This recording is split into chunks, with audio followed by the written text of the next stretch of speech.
వారి ప్రయాసమర్థం యెహోవా పట్టణమును కాపాడిన దాని కావలి కాయవాడి మేలుకు కాయర్థం ఏకోనే లేచి చాలా రాత్రి అయిన తర్వాత పండుకుని కష్టార్జితము ఆహారము తినున్నట్లు వ్యర్థము. తన ప్రియులు నిద్రించుచుండగా ఆయన వారికి ఇచ్చుచున్నాడు. కుమారులు యెహోవా అనుగ్రహించు స్వాస్థ్యము, గర్భఫలము ఆయనిచ్చు బహుమానం. యవన కాలమందు పుట్టిన కుమారులు బలవంతుని చేతిలో బాణము లాంటి వారు. చూడండి, ఇక్కడ దేవుని పిల్లలమైన మనం మొట్టమొదటిగా దేవుడు ఏం చేస్తాడంట, ఇల్లు కడతాడు. ఇల్లు కట్టటువంటి ఈ ఇల్లు కాదు. ఇప్పుడు మనం చిన్నప్పుడు అనుకునేవాడు వాడు ఒక ఇంటోడు అవ్వాలి, ఈ అమ్మాయి ఒక ఇంటిది అవ్వాలి అని అంటారు. దేవుడు అంటున్నాడు ఆయన ఫస్ట్ కట్టాలంట, మనం కాదు. మనం ప్రయాసపడాలి, అట్లని ఆయనే కట్టుకుంటాడని కూర్చోకూడదు. మన వంతు మనం కృషి చేసి మన పిల్లలను ఒక దారి చేసుకోవాలి. కనుకని దారి చేసిన తర్వాత చెప్తున్న మాట ఏంటంటే బిడ్డలు ఇస్తాడు. మరి అలా మా అమ్మ నాయనమ్మ ఇటు పోతున్నప్పుడు అటు పోతున్నప్పుడు అటుకెళ్ళి కూడా ఆగితే ఏం చెప్తా ఉండేది, ఏంటయ్య గారు మీ మనవరాల గురించి చెబుతున్నారు, మాకెప్పుడు వస్తారు అనేది ఆశ. తప్పేం కాదు, అది ఆశపడాలి. దేవుడు కూడా ఏమన్నాడు, ఆశ కలిగిన ప్రాణాన్ని తృప్తిపరుస్తానన్నాడు. ఇప్పుడు వీళ్ళకి యవన కాలమందు దేవుడు అప్పుడు చెప్తూ వచ్చేవాళ్ళం. మరి ఏమని చెప్పేవాళ్ళం, దేవుడి సమయంలో దేవుడు ఇస్తారు, మన సమయంలో మనం ప్రార్థన చేయాలి. ప్రార్థన ఆలకించిన దేవుడు మరి ఇంత చక్కగా చక్కని పాపని దేవుడు ఇచ్చారు. చూడండి, ఎందుకంటే సృష్టికర్త అయిన దేవుడు ఏదైనా చేయగలరు. కానీ మనుషులైన మనం ఏం చేయాలంటే, ఒకటి విశ్వాసముతో ఎదురు చూడాలి, నోరు విప్పి ప్రార్థన చేయాలి. ఆ పాప చేసుకోండి. చాలాసార్లు చెప్పింది నాకు ఒకసారి, మా ఇంటికి వెళ్ళి చర్చిలో ప్రార్థన చేసుకుంటే తప్పేం కాదు, చేయాలి ప్రార్థన. పుట్టిన ప్రతి మానవుడు కూడా దేవునితో మాట్లాడకుండా ఉండకూడదు. మాట్లాడగా దేవుడు ఇంత మంచి పాపను దేవుడు ఇచ్చినందుకు దేవుడు మనం అంతా ఏం చేయాలి, స్తుతించాలి, గణపరచాలి. అందుకే ఇక్కడ అంటున్నాడు, ఏ కాలంలో పుట్టింది, ఏ కాలం పుట్టింది చెప్పండి. ఇక్కడ ఏమంటున్నాడు, యవన కాలంలో. అబ్రహాంకి ఈరోజు ఉదయం కూడా అక్కడ వాక్యం అది చెప్పాను. అబ్రహాంకి 100 సంవత్సరాలప్పుడు బాబునిచ్చాడు దేవుడు, ఇస్సాకునిచ్చాడు. ఏనండి వాక్యం ఏనండి. చూడండి, 100 సంవత్సరాలప్పుడు ఏమండి, అసలు 100 సంవత్సరాలప్పుడు ఎంత ముసలివాళ్ళాడు, కూర్చుని లెగుతారా? కానీ దేవుడంట 100 సంవత్సరాల వాళ్ళకి శక్తినిచ్చి బలాన్నిచ్చి దేవుడు అద్భుతమైన కార్యం చేశాడు, ఇస్సాకునిచ్చాడు. కనుక ఇస్సాకునిచ్చిన తర్వాత ఇప్పుడు మనకి అక్కడ అంటాడు, ఇస్సాకు పాలు విడిసిన తర్వాత గొప్ప విందు చేశాడు. అబ్రహాము గొప్ప విందు చేశాడు. చూడండి, ఆదికాండం 4వ అధ్యాయంలో ఏమని చెప్తున్నారంటే, ఆదికాండం 4వ అధ్యాయంలో మన పితరాలు ఏమంటుందో చూడండి. ఒక మాట ఏమని అంటుంది, ఆదికాండం 4వ అధ్యాయం 1వ మాటలో మనం చూస్తాం. ఏమని అంటుందంటే, ఆదాము తన భార్య అయిన అవ్వను కూడినప్పుడు ఆమె గర్భవతి కయవనును కని, యెహోవా దయ వలన నేను ఒక మనిషిని సంపాదించుకున్నాను. వీళ్ళిద్దరి మధ్యన గోపి ప్రశాంతి మధ్యన దేవుడిని గణపరచాలి వీళ్ళు. ఇప్పుడు ఈమె ఆది కాలంలో అవ్వమంటుంది, ఎవరి దయ అంటుంది, ఎవరి దయ అండి చెప్పండి. దేవుని దయ వల్ల. ఏమరిమా, ఎవరి దయ వల్ల? దేవుని దయ అంటే డాక్టర్ దయ. కొంతమంది ఏమంటారు, మారుమంతు పొందినోడు డాక్టర్ గారు సల వల్ల, ఆయన ఇచ్చిన మందుల వల్ల రకరకాలుగా చెప్తారు కదా. ఇప్పుడు ఇక్కడ వీళ్ళేమి నేర్పుతున్నారు మన పితరులు అంటే, దేవుని దయ వల్ల నేను ఒక మనిషిని సంపాదించుకున్నాను. ఆ మనిషిని చాలా జాగ్రత్తగా పెంచాల్సిన బాధ్యత కూడా ఉంది కదా. ఇప్పుడు ఇక్కడ సృష్టికర్త అయిన దేవుడు అంటున్నారు, ఏమని అంటున్నారంటే, యవన కాలం ముందు పుట్టిన బిడ్డలంట బలవంతుని చేతిలో బలవంతుని చేతిలో. ఇప్పుడు ఇస్సాకు వృద్ధాప్యులు, వాళ్ళ తల్లిదండ్రులు వృద్ధాప్యులు పుట్టాడు, కానీ బలంగానే దేవుల్లో ఉంటా వచ్చాడు. చూడండి, మనం ఎందుకంటే ఇంకో మాట చూద్దాం పిల్లల గురించి.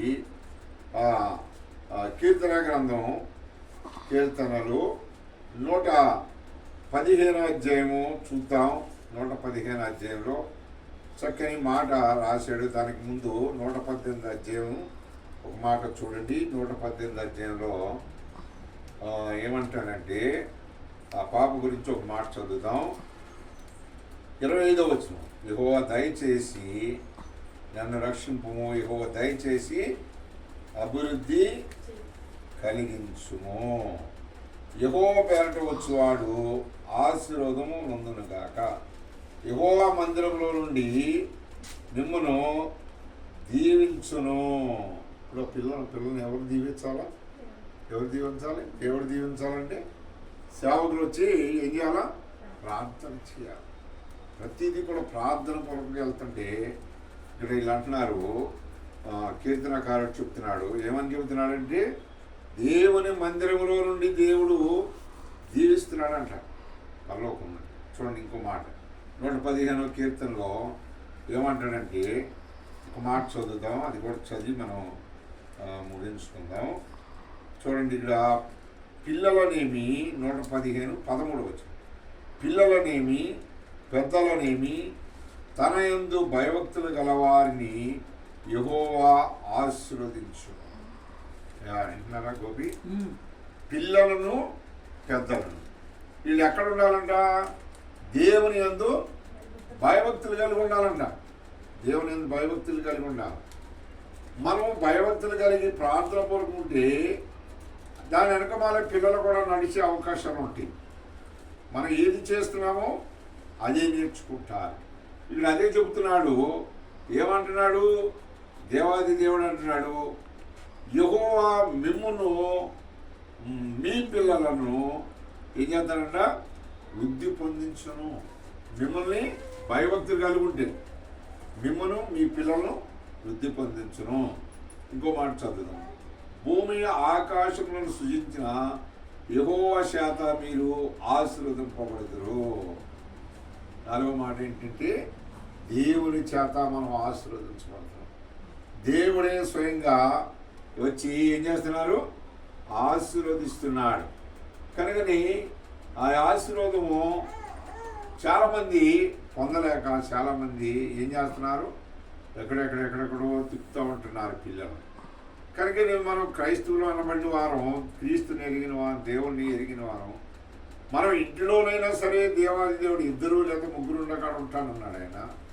మందిరంలో కానీ ఇంటిలో కానీ ఎక్కడ పెట్టుకుంటే అక్కడ ఆయన వచ్చి మనం ప్రార్థన చేసినప్పుడు ఆ ప్రార్థన దేవుడు ఆలకించి ఏం చేస్తాడు? ఆశీర్వాదాన్ని పంపిస్తారు. అందుకని ఇక్కడ అంటున్నాడు, భూమి ఆకాశములను సృజించిన యెహోవా చేత మీరు ఆశీర్వదింపబడుదురుగాక. చూడండి, దేవుడే స్వయంగా ఆ పాపని ఆశీర్వదిస్తానికి వస్తున్నాడు. కనుక 6వ నెల ఎందుకు పెట్టాలి? అన్నప్రాసన కార్యక్రమం ఎందుకు చేయాలి? 6వ నెలను ఎందుకు పెట్టాలి? 6వ నెల 6 రోజులు ఎందుకు పెట్టాలి? ఉందా? బైబిల్ అట్లా రాసి ఉందా? లేదు. కానీ ఎవరో చేసిన దాన్ని పట్టుకొస్తుంటాం. ఏమనుకోకండి మీరు, బైబిల్లో రాయలేదు. కనుకని మొన్న ఈ మధ్య మా మనవరాలకు కూడా అన్నప్రాసన అయింది. 6వ నెల 6వ రోజు అని అన్నారంట. అందరూ 7 నెలలు పెట్టుకున్నారు మా పిల్లలు. అంటే లోక ఆచారం, లోక సాంప్రదాయం, లోక పద్ధతులు మనకు అవసరం లేదు. మనం ప్రార్థన చేసుకుని ఎందుకు పెట్టాలి అంటే ఆ టయానికి అది అన్నప్రాసన అనేది పెడుతూ ప్రతిరోజు పూర్తి ఒక ఆటలో పెడతా ఉంటే ఆ పాపకి రాను జ్ఞానేంద్రియాలు పెరుగుతూ ఉంటాయి అంట. దాని ఆకలి దాన్ని పెట్టాలి. ఇంత తిన్నా తినకపోయినా ఇంతంతా అంతన్నా నోట్లో పెడుతూ అలవాటు చేస్తూ ఉండాలి, అలవాటు చేయాలి. కనుక ఇప్పుడు సృష్టికర్త అయిన దేవుడు ఆ పాపను ఏం చేస్తున్నాడంటే దేవుడు ఆశీర్వదిస్తున్నాడు. 127వ కీర్తనలో అంటాడు, ఏమంటాడు? లాస్ట్ మాట చదువుకుని మనం ముగించుకుందాం.